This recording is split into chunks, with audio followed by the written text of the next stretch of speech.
Ya bro. Kau udah bener nih pakai sih.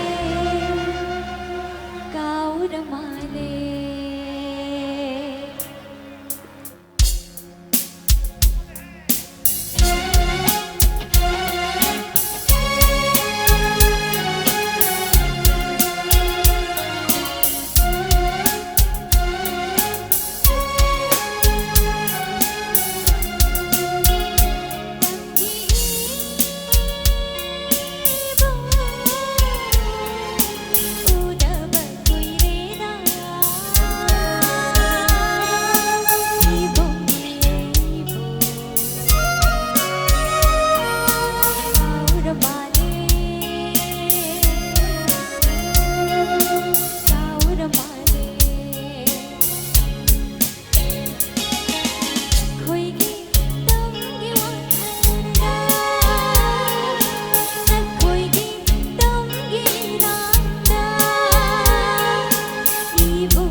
Aina karang kau shige Jingi ijal Jatlang dai ki matanda Wadi shukang mitlu pirang shintu Wadi shukang mitlu pirang shintu Jing mai da hori pa pa da mata yeng hau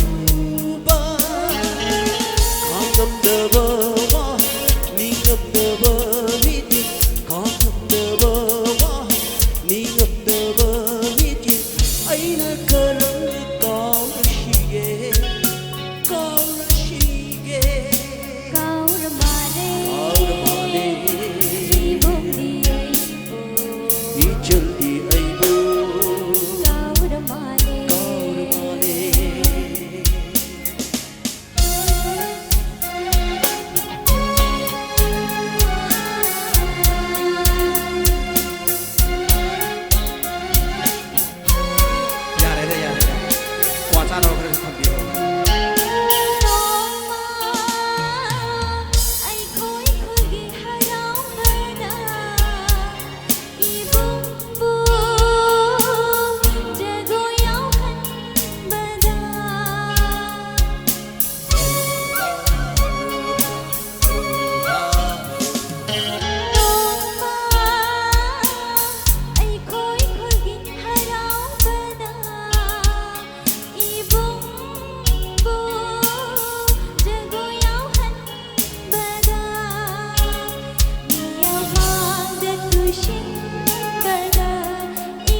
Kau udah male.